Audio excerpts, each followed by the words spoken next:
Wedding season सुरू झाला आणि हा सुंदर मेकअप मी कसा केलाय ते मी तुम्हाला आज सांगणार आहे. पण त्याआधी तुम्हाला हे सांगते, की हा मेकअप का बरं करण्यात आला? कारण आज आम्हाला जायचं होतं लग्नाला.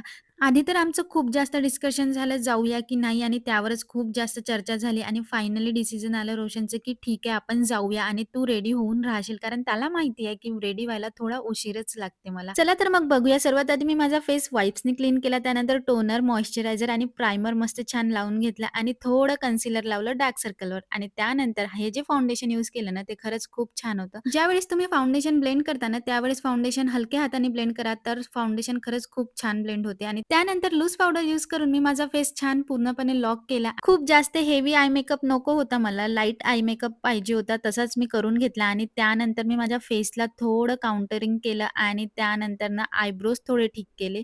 मग ब्लशर लावलं. जे मी ब्लशर लावते ना, ते एकदम छान आहे. मी त्याची लिंक तुम्हाला देईलच आणि त्यानंतर मग मी हायलायटर लावून घेतलं. आज जी मी लिपस्टिक लावणार होती ना, त्याचा शेड खरंच खूप छान होता. लिपस्टिक लावल्यानंतर मला असं वाटत होते, की ती माझ्या फेसवर थोडी डार्क वाटत आहे, तर ती लाईट करायसाठी मी इथे थोडं लूज पावडर घेतलं आणि माझ्या लिप्सला पूर्ण लूज पावडर लावून घेतलं आणि ती थोडी लाईटसुद्धा झाली त्यानंतर. जर तुम्हाला सुद्धा असं वाटत असेल कधी लिपस्टिक लावल्यानंतर की ती डार्क झाली आणि लाईट करायची असेल, तर तुम्ही ही ट्रिक यूज करू शकता. त्यानंतर फायनल लूक असं होतं. हेअर खूप जास्त चिपचिपी झाले होते म्हणून कशीबशी मी हेअरस्टाईल करून टाकली आणि फायनल लूक असं होतं आणि या सर्व प्रॉडक्टची जर लिंक हवी असेल, तर कमेंटमध्ये जाऊन लिंक टाइप करा. तुम्हाला सर्व प्रॉडक्टची लिंक मिळेल. तर भेटू पुढल्या व्लॉगला.